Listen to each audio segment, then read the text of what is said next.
meninos encarnados e desencarnados, que hoje os há em enorme número aqui na nossa plateia. O tema é o bem e o mal. Vamos comentar algumas perguntas rápidas do Livro dos Espíritos sobre esse tema. Antes de qualquer coisa, quem ainda não assistiu o filme sobre Kardec, vá para assistir. Prestigie Kardec. Ele morreu em 1869. Precisa do nosso apoio. Um amigo disse, é um filme um pouco parado. E eu lembrei que Kardec não foi um dos Vingadores. Eu assisti o filme dos Vingadores. 3 horas depois você sai aniquilado, né? Eu não vou dar spoiler aqui para quem não assistiu, mas eu saí arrasada dos Vingadores. Arrasada. E, no entanto, saí muito bem de Kardec. Porque a história, o filme, é perfeitamente fiel a tudo que aconteceu. E traz, inclusive, aspectos muito pouco conhecidos da luta de Kardec. E, principalmente, o quanto a Mélie, sua esposa, 13 anos mais velha do que ele, já era uma mulher da nossa época. Porque, mais de uma vez, por 1000 motivos, ele pensou em desistir da tarefa. E ela não deixava. Então, vocês percebem que em todas as facetas da humanidade, em todas as épocas, um homem, quando tem uma mulher ali do lado, ele se descobre. Por isso que a maioria dos homens deveria desencarnar antes das mulheres. Porque eles sozinhos são, assim, completamente hebetados. A mulher vive bem sozinha, viúva. O homem não. A maioria deles fica complicadíssimo. Tive uma amiga há muitos anos, e já está desencarnada há muitos anos. O pai e a mãe eram um exemplo para nós, que éramos meninos da época da mocidade. Porque eram aquele amor da vida toda. Meu Deus do céu! E a gente ficava pensando, meu Deus, quem morrer primeiro, o outro vai junto. Ela morre primeiro. Os dois já eram velhinhos. Ele ficou. Na hora que nós fomos ao velório dela, olhamos para ele com aquele olhar, meu Deus, coitado. Mês que vem, a gente vem no velório dele. Porque, com certeza, um não viveria sem o outro. Ela era filha única. O pai a chama 1 semana depois da morte da esposa, mãe dela, para contar que ia se casar novamente com uma namorada 18 anos mais nova que ele tinha há vários anos. Vocês imaginem para nós, que tínhamos 16, 17 anos, aquela coisa que só a juventude nos traz de sonhar, foi uma facada no peito. Nós passamos muito tempo sem acreditar que o amor existia. Essa é que é a verdade. Mas, em geral, um homem com uma grande tarefa precisa ter uma mulher ao seu lado. E, claro, quando eles se apaixonaram, ele foi à casa dos pais dela e ela estava sentada ao piano tocando. Quando os dois se viram, ele, 13 anos mais novo, foi aquela faísca, aquele amor para toda a vida. E quando Kardec desencarna em 1869, de um aneurisma, que ele já tinha sido alertado pelos espíritos que tinha, ela assume o trabalho de continuar divulgando doutrina espírita em toda parte. E fez isso até a sua morte. Ela morreu velhinha, mas com certeza o coração dos dois estava entrelaçado para sempre. Na pergunta 630 do Livro dos Espíritos, Kardec perguntou: como se pode distinguir o bem do mal? E a resposta dos Espíritos foi: o bem é tudo que está de acordo com a lei de Deus e o mal é tudo que dela se afasta. Assim, fazer o bem é se conformar à lei de Deus. Fazer o mal é infringir essa lei. Hoje, nós todos, aqui presentes, tanto encarnados como desencarnados, temos a perfeita noção disso. Nós sabemos muito bem quando aquilo que nós fazemos não é bom. A nossa consciência já está desperta há bastante tempo. Mas muitas vezes nós confundimos o bem. E ele vai colocar isso aqui mais para frente. Às vezes nós imaginamos que estamos fazendo bem em alguma situação, em alguma circunstância, para alguém, mas aquele bem não é um bem verdadeiro, não é um bem para aquela hora. E por isso, às vezes, vemos frustrados os nossos desejos de realizar determinadas coisas, porque ainda não é a hora daquilo vir para as nossas mãos ou possibilitarmos isso ao outro, em que haja, na ocasião, na situação, um verdadeiro benefício. Mas o mal, esse nós sabemos, porque até hoje, quando às vezes temos um dia em que nada deu certo, os nossos desejos ao final daquele dia não são os mais positivos. Quantas vezes invejamos o outro sem conhecer nada da vida dele, simplesmente porque achamos que ele tem uma vida mais fácil ou melhor que a nossa, esquecidos de que o ensinamento do mundo espiritual é de que as dificuldades, aquilo que não acontece, aquilo que se frustra, que é o verdadeiro ensinamento que a nossa alma sempre pede para ter cada vez que mergulha na carne. Por isso, é claro que aquele que mal saiu do primeiro estágio do seu processo evolutivo e mal tem consciência, não sabe discernir o que é bom do que é mal. Mas com o passar do tempo, e para isso são as experiências milenares que nos ensinam, nós vamos percebendo claramente onde nós podemos ser bons e onde aquilo que é mal e que ainda vive dentro de nós, embora nós não admitamos, essa é que é a verdade, porque em geral nós dizemos que a doutrina espírita, ou catolicismo, ou budismo, qualquer que seja a nossa religião, já nos transformou, mas nas horas em que as provas aparecem e que é preciso demonstrar o quanto nós estamos transformados, muitas vezes o mal de ontem ainda domina o nosso espírito. E quantas milhões de pessoas chegaram à Terra com tarefas positivas e, no entanto, fracassaram. Nós mesmos, milhares de vezes, muitas e muitas encarnações, saímos sempre do mundo espiritual com a ideia de que vamos vencer, mas o fracasso surge pela nossa própria dificuldade em seguir. Porque ninguém, e aqui os espíritos dizem, ninguém vem do espaço para progredir na possibilidade de fracassar. Ninguém. Portanto, quando há o fracasso e a alma tem que retornar ao mundo espiritual para planejar tudo de novo, e aí haverá mais dificuldades, porque também não dá para todas as encarnações você viver as mesmas facilidades. A coisa vai ficando mais apertada, porque você desprezou as tarefas, desprezou as possibilidades. Então, agora fica mais difícil. E eu tenho certeza que é por isso que a humanidade hoje encarnada, e somos mais de 7 bilhões dentro de um corpo de carne, está vivendo uma época decisiva porque não dava mais para nenhum de nós deixar de encarar a si mesmo.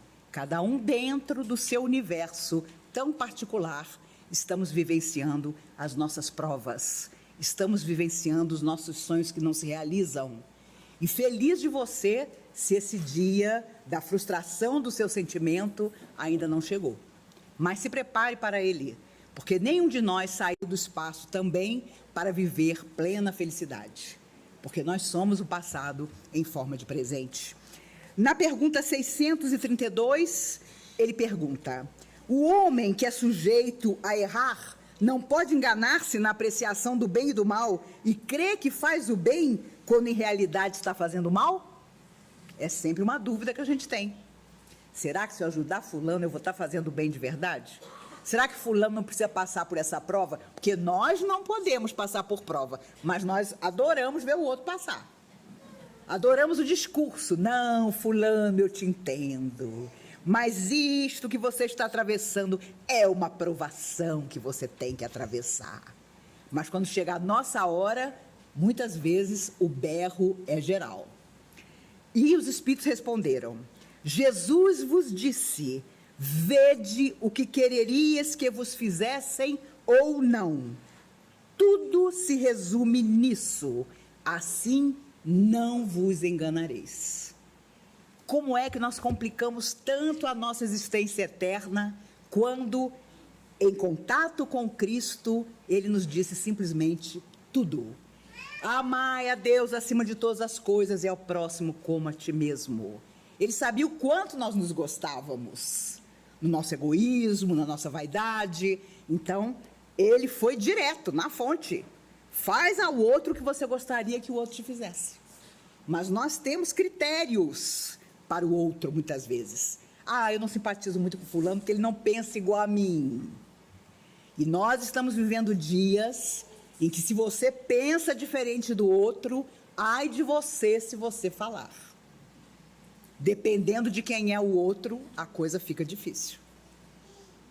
Eu confesso a vocês, eu faço palestra há quase 46 anos. Eu nunca recebi conselho das pessoas para ter cuidado com o que eu falo. Até porque isso aqui não sou eu sozinha, mas tenho recebido. Maíse, cuidado com o que você fala. Maíse, olha lá o que você vai dizer. Maíse, olha lá, alguém pode te processar. Eu digo, gente, vou me processar porque eu falo de Jesus? Mas alguém outro dia me lembrou. Maíse, que é coisa mais revolucionária e complicada do que falar de Jesus? Nos dias de hoje. E é verdade. Quantos séculos de perseguição religiosa o mundo viveu porque não se admitia que se sentisse, que se acreditasse de forma diferente. Nós viemos de tudo isso. E agora que a nossa mente pode estar livre para fazer o que quiser, para desejar o que quiser, para sonhar o que quiser, para acreditar no que quiser, claro, conhecendo que tudo volta para nós, que as consequências serão nossas, começam as dificuldades. E é isso que, com certeza, a humanidade, de alguma maneira, vai tentar solucionar. Na pergunta 636, ele perguntou: o bem e o mal são absolutos para todos os homens? E a resposta dos espíritos foi: a lei de Deus é a mesma para todos, mas o mal depende, sobretudo, da vontade que se tenha de fazê-lo. O bem é sempre bem, e o mal é sempre mal, qualquer que seja a posição do homem. A diferença está no grau de responsabilidade. Portanto, o bem é sempre o bem, e nós o conhecemos. É quando a vida em torno de nós se torna mais positiva. É quando a nossa presença, a nossa palavra, o nosso olhar diz ao outro de esperança, de dias melhores que virão, malgrado todas as situações difíceis que nós vamos ter que encarar. Ora, ainda na década de 70 do século passado, Emmanuel dizia a Chico Xavier sobre esses tempos que nós estamos vivendo: o bem é o vencedor final, mas o mal não vai se entregar sem luta. E nós estamos vivendo exatamente esse momento. E o problema é que o bem e o mal também estão lutando dentro de nós. O homem velho precisa morrer para que o homem novo nasça. Só que a briga está grande, porque nós ainda ficamos na dúvida: será que fulano vai passar por cima de mim? Será que eu vou deixar de ter as condições materiais que eu almejo se eu for um bobo? Se eu ceder o meu lugar? Se eu ensinar o que eu sei para os outros? As pessoas nunca estiveram tão avaras das coisas que sabem, egoístas. O velho egoísmo de todas as nossas vidas anteriores ainda está dentro de nós. E ele é a grande chaga da humanidade, como disseram os espíritos a Kardec no Evangelho segundo o Espiritismo. Então, nós temos sociedades, civilizações, países que vivem para si mesmos e não querem contato com nada nem ninguém que lhes cause algum tremor à vida aparentemente fácil que passaram a ter. E é por isso que os espíritos dizem que nós, brasileiros atualmente encarnados, somos os europeus de vidas anteriores, que exploramos povos, que exploramos países para quem a morte dos outros não significava nada. Temos 200 anos de dívida com os escravos, que resgataram, sim, débitos de outras vidas. Eles mesmos, antigos romanos, orgulhosos da época do Cristo e até anterior a ele, e que vieram com a pele escura para o Brasil, convidados pelo próprio Cristo, para resgatar os seus débitos e, numa mistura de raças, fundar o nosso país. Entretanto, ai daquele por quem o escândalo vier. O escândalo é necessário, mas ai daquele por quem o escândalo vier. E os Espíritos dizem que, como sociedade, nós, brasileiros de hoje, temos também essa dívida com tudo que se passou nessas terras durante os 200 anos de escravidão. Por isso, a nossa vida não vai ficar fácil daqui para frente como nós imaginamos. Eu não vou ganhar, eu não vou jogar na Mega Sena não, porque eu sei que o dinheiro virá. Eu tenho um amigo que diz que a verdadeira mentalização é quando você diz: o dinheiro não está na minha conta, mas está vindo. Isso é que é mentalização. Porque se você não faz absolutamente nada, o dinheiro não vem. E se você é como eu, preocupado com isso, outro dia um gerente do Banco do Brasil me telefona. Dona Maíse, meu nome é Eduardo. Sou o novo gerente da sua conta. Eu nem preciso dizer a vocês que meu espírito saiu do corpo. Nunca um gerente do Banco do Brasil tinha me ligado. E eu já pensei logo, fiz alguma bobagem. Nem cheque especial eu tenho, mas devo ter feito alguma besteira. E ele: não, senhora, é que estamos inaugurando uma nova fase do banco. Então, estou entrando em contato pessoalmente para dizer que qualquer coisa que a senhora precise, me procure. Eu mal consegui balbuciar obrigado. Tamanho meu choque. Né? E ainda cheguei a comentar com ele: olha, meu filho, essa nova postura deve estar funcionando, porque nunca me telefonaram, nem para o bem, nem para o mal. Kardec continua perguntando a pergunta 642. Será suficiente não se fazer o mal para ser agradável a Deus e assegurar uma situação futura? E a resposta dos Espíritos foi: não. É preciso fazer o bem no limite das próprias forças, pois cada um responderá por todo o mal que tiver ocorrido por causa do bem que deixou de fazer. Aí é que complica para nós, porque não basta só não fazer o mal. O bem que nós não fizemos também doerá no nosso coração.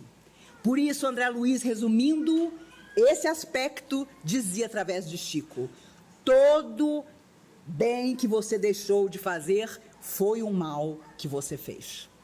Então, nós estamos geralmente atrelados à nossa omissão, à nossa covardia, à nossa conveniência. Estou com tanta preguiça. Semana que vem eu vou. Um dia eu apareço.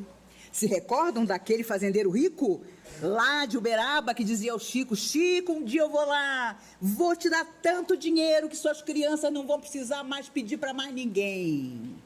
Ele morreu. Os 4 filhos dilapidaram as fazendas que ele deixou. 2 anos depois do seu desencarne, o Chico está sozinho no centro, ele entra. Chico, eu não disse que vinha. Chico, meu amigo, eu estou aqui, vou pegar minha carteira agora.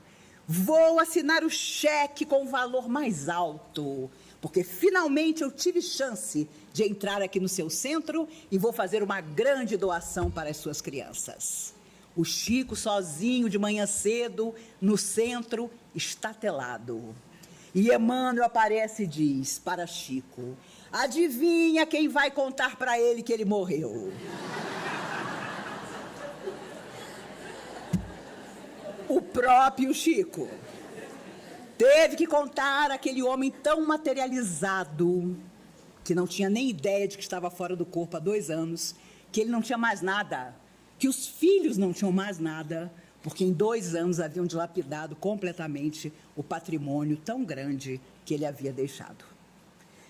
Há muitos anos atrás, na década de 70, um rapaz comunicou-se aqui num tratamento e contou que ele morava em Brasília e tinha uma moto. E ele, toda vez que passava aqui em frente à comunhão, em alta velocidade, de madrugada, dizia: meu Deus, eu tenho curiosidade de entrar nessa casa. Um dia eu entro. Não deu tempo. Ele morreu num acidente com a moto e veio ser socorrido aqui num grupo de trabalho. E chorando, através do médium, consciente de que ele estava fora do corpo físico, lamentou amargamente ter passado tantas vezes com o desejo de entrar, sem nunca ter entrado. Por isso, nós temos que ouvir a voz do nosso coração. Às vezes, nós adiamos tantas coisas que não podem mais ser adiadas. E o bem tem que ter para nós essa urgência. Tem que ter para nós essa necessidade, porque ele significa até mesmo saúde para a nossa mente, para o nosso corpo. E um dia, quando a medicina entender isso, muitas enfermidades terão rápida cura, porque o homem entenderá que ele é um todo. Ele não pode separar espírito, psiquismo do corpo físico. Kardec ainda pergunta: há pessoas que, por sua posição, não tenham possibilidade de fazer o bem? Porque a essa altura você está pensando: gente, eu queria ir na festa junina amanhã, mas eu estou tão apertado de dinheiro que eu não vou, né? Eu não estou nem com dinheiro suficiente para uma cartelinha. E a resposta dos espíritos foi: não há ninguém que não possa fazer o bem. Somente o egoísta não encontra jamais a ocasião de praticá-lo. É suficiente estar em relação com outros homens para se fazer o bem. E cada dia da vida oferece essa possibilidade a quem não estiver cego pelo egoísmo. Porque fazer o bem não é apenas ser caridoso, mas ser útil na medida do possível, sempre que o auxílio se faça necessário. Vocês já viram que a coisa fica cada vez mais difícil. Nas 3 últimas perguntas, Kardec tinha uma coisa: ele perguntava, e às vezes ele queria sair pela tangente. Tipo assim, mas será que não dá? E o mundo espiritual nunca dizia que dava para sair pela tangente. Eles estavam ali para codificar o Livro dos Espíritos, que era o cristianismo explicado, de volta. Então, tinham que ser rigorosos mesmos nas respostas. Pergunta 644. O meio em que certos homens vivem não é para eles motivo principal de muitos vícios e crimes? Porque tem gente que nasce cercado de pessoas desequilibradas, famílias complicadíssimas, nasce em lugares onde o vício campeia. Então, será que essas pessoas, nascendo nesse ambiente, não têm uma justificativa? E a resposta dos espíritos foi: sim, mas ainda nisso há uma prova escolhida pelo espírito no estado de liberdade. Ele quis se expor à tentação para ter o mérito da resistência. Nós somos tão danados que no mundo espiritual a gente diz: eu quero nascer num meio que seja completamente aversivo. Eu quero ter um pai e uma mãe que não me entendam, que não tenham condições morais de me ensinar, porque são resgates de outras existências. Ou então, eu quero pais indiferentes à minha sorte, ao meu futuro, à minha educação. Porque nós achamos, fora da matéria, que nós vamos ter força para, mesmo que tudo esteja contra nós, sairmos daquela situação. Então, nas comunidades humildes do Rio de Janeiro, de toda parte, quando eu vejo surgir aquelas pessoas que levam arte, que levam dança, que levam tarefas, enfim, para crianças e adolescentes que vivem nessas comunidades, eu percebo que ali estão espíritos que, com certeza, se comprometeram a agir nesses lugares, a nascer nesses lugares e saberem o quanto é difícil para uma criança que não tem nenhuma referência, a não ser as referências negativas, viver uma situação de alegria. Então, meu Deus do céu, por isso existiram sempre as organizações que juntam essas pessoas para que mais e mais crianças e adolescentes, desde muito cedo, possam ser envolvidos na beleza, no que é positivo, no que é superação, no que é vencer. O esporte tem muito a ver com isso. Quantas pessoas eu conheci que nasceram em situação completamente terrível e que, através do judô, por exemplo, se tornaram um exemplo para outras pessoas que vieram depois deles. Mas parece que há um enorme interesse sempre da alma humana em ignorar tudo isso, em achar que isso não tem valor. E se nós pudermos, só nós, fazer alguma coisa, façamos, porque com certeza nós vamos nos enamorar da beleza que é você poder proporcionar às pessoas que têm menos do que você, principalmente menos oportunidade e exemplo, uma vida completamente diferente. Na penúltima questão, 645, quando o homem está mergulhado na atmosfera do vício, o mal não se torna para ele um arrastamento quase irresistível? E a resposta foi: arrastamento, sim, irresistível, não. Não, porque no meio dessa atmosfera dos vícios podem se encontrar grandes virtudes. São espíritos que tiveram a força de resistir e que tiveram, ao mesmo tempo, a missão de exercer uma boa influência sobre os seus semelhantes. Aquilo que a gente estava comentando. E a última, a 646. O mérito do bem que se faz está subordinado a certas condições, ou seja, há diferentes graus no mérito do bem? E a resposta foi: o mérito do bem está na dificuldade. Não há nenhum mérito em fazê-lo sem penas e quando nada custa. Deus leva mais em conta o pobre que reparte o seu único pedaço de pão que o rico que só dá do seu supérfluo. Jesus já o disse a propósito do óbolo da viúva. Então, se você quiser que tenha merecimento o pão que você vai dar, coma até a última fatia o seu pacote. E a última fatia você dá para alguém. Porque vocês já viram que quando nós damos daquilo que não vai fazer falta, o mérito é menor. Quando aquilo não vai absolutamente... Nós não vamos nem lembrar que aquilo estava na nossa casa, no nosso armário, na nossa vida. Portanto, com certeza, já devia ter seguido em frente, seja o que for, há muito tempo. E por isso voltamos ao egoísmo. Quando você ainda tem egoísmo no seu coração, você sempre acha que aquela calça comprida, que já praticamente está desencarnada, não vai para uma pessoa que precise mais. Você já começa a mentalizar que você vai cortar as pernas e vai fazer uma bermuda. Conheci muita gente assim. Falo porque conheci. Ah, não. Essa roupa já tem uns 2 anos que não me cabe, mas agora vai caber. Eu sinto que agora eu vou fazer a dieta definitiva e ela está lá 2 anos pendurada, mas agora ela cabe. Aquele cobertor, o famoso sapeca neguinho, é o que você vai doar. Quando você coloca ele assim, você vê do outro lado.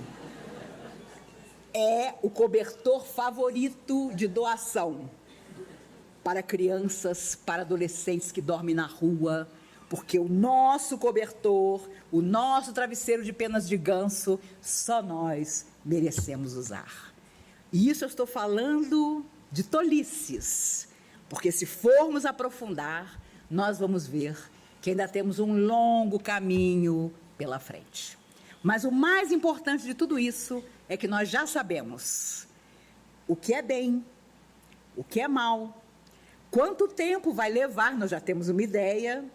Somos almas que viemos de tanto tempo. Eu me recordo uma vez, Dr. Bezerra de Menezes, numa reunião nessa casa, incorporado em Dona Irene Carvalho, e nós conversávamos, e cada um de nós fazendo uma aposta. Eu acho que eu estou na Terra desde a época de Jesus. Ai, eu acho que eu estou na Terra desde a Revolução Francesa. Ai, eu acho que eu estou na Terra desde a independência dos Estados Unidos. Dr. Bezerra, sutil e nobre, como sempre disse: meus amigos, estamos todos na Terra ainda, tanto tempo antes dos 10 mandamentos de Moisés. Não precisou entrar em detalhe.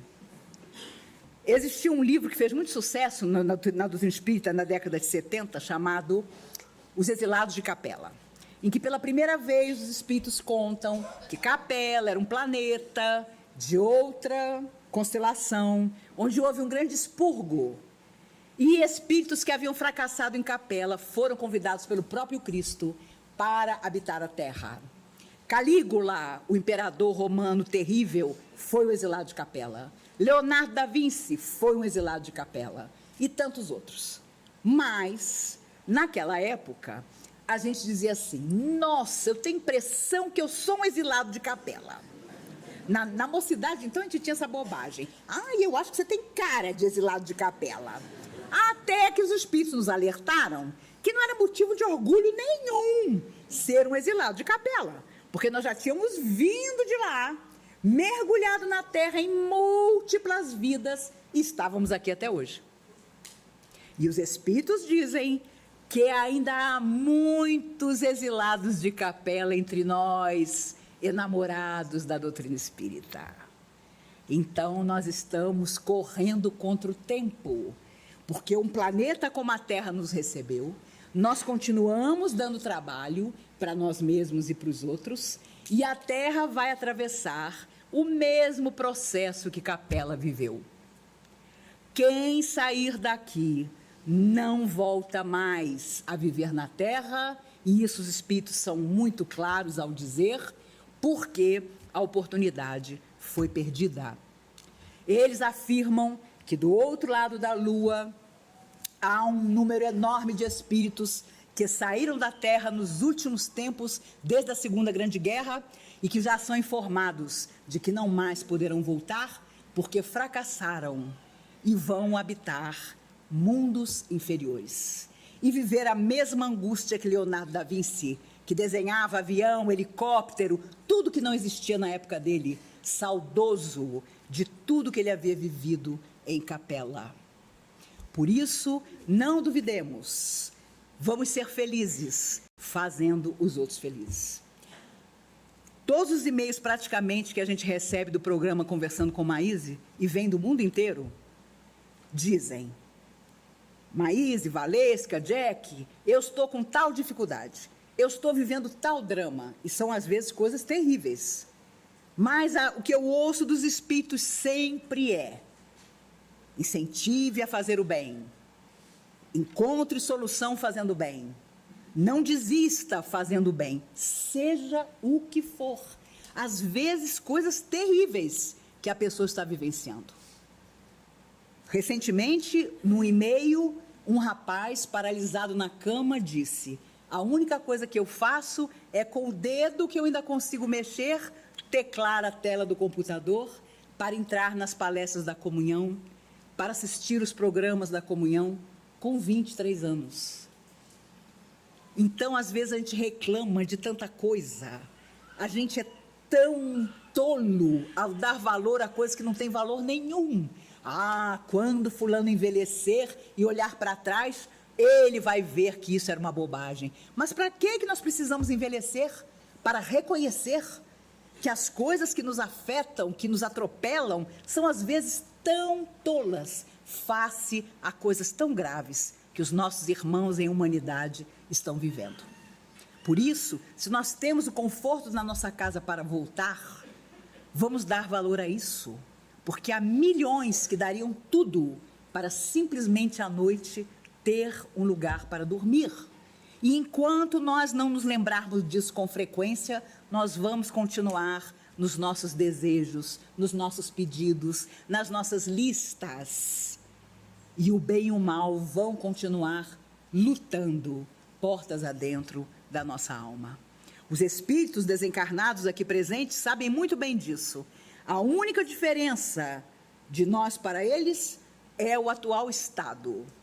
Estamos mergulhados no corpo e eles fora, planejando com certeza mergulhar no corpo. E nós amanhã estaremos fora do corpo e vamos prestar contas, não duvidemos, de tudo que nós deixamos de fazer. Das coisas pequeninas, tolas, medíocres, das fofocas, do não aceitar o outro, do fingir que se gosta, sem gostar de verdade. Parece que não, mas vão nos perguntar sobre o que nós fizemos do nosso próprio coração e do coração daquele que ia ao nosso lado. Claro que se você tem 20 anos e está na plateia, diz, coitada da Maíse, com quase 62, ela já está se preparando. E devemos estar sempre preparados, porque a gente nunca sabe. Coração de gente moça também para. Mas eu espero que vocês, os mais jovens, vivam 100 anos para poder fazer muito e mudar o mundo, começando por si mesmos. Mas não duvidemos, para todos nós, o dia chegará. Nós todos sabemos, desde a hora do nosso renascimento, que a morte física nos colherá em alguma parte. Nós ficamos assombrados, ficamos desesperados, fazemos promessa, tomamos tudo que é remédio na esperança de ir adiando. Mas o dia chega. Eu me lembro do Chico, ele dizia, não tenho medo da morte, mas do processo. Até ele receiava o processo. E, no entanto, ele viveu um processo de luz a vida inteira e disse naquela noite, eu vou ali tirar um cochilo. E quando alguém foi chamá-lo, ele havia partido. Serenamente, ele que havia lutado com tantas enfermidades ao longo da vida, mas que com sua mediunidade, 412 livros psicografados, sem nunca receber um centavo por nenhum deles, construiu a sua escada de luz. Ele e tantos missionários que Deus manda de vez em quando para nos lembrar de que é possível. Nós não fazemos porque não queremos, porque nossa alma ainda tão cheia de conveniências, por mais que afirme ter fé, ainda não tem a fé transformadora. Porque no dia que tivermos, ela transformará principalmente a nós. Há um livro chamado Semeador em Tempos Novos, um livro difícil de achar. Tem 30 anos que foi psicografado pelo Chico. E há uma mensagem aqui que os amigos espirituais sugeriram que eu lesse para vocês. É o capítulo 16. Emmanuel através do Chico. Uma hora virá, é o título da mensagem. Uma hora virá em que a senda terrestre se te revelará sob nova expressão. Hora em que te despedirás de todos os patrimônios que desfrutaste no mundo. Em que compreenderás na terra a escola que te serviu generosamente. Em que verás no corpo a madura bendita a garantir-te o aprendizado.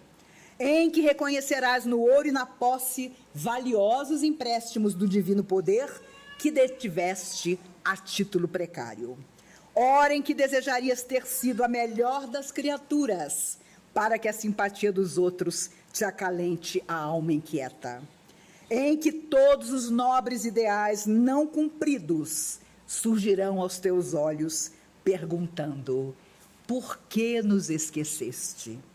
Em que a luz da memória te fará lembrar, dia por dia, devolvendo-te a plantação do caminho percorrido em forma de colheita.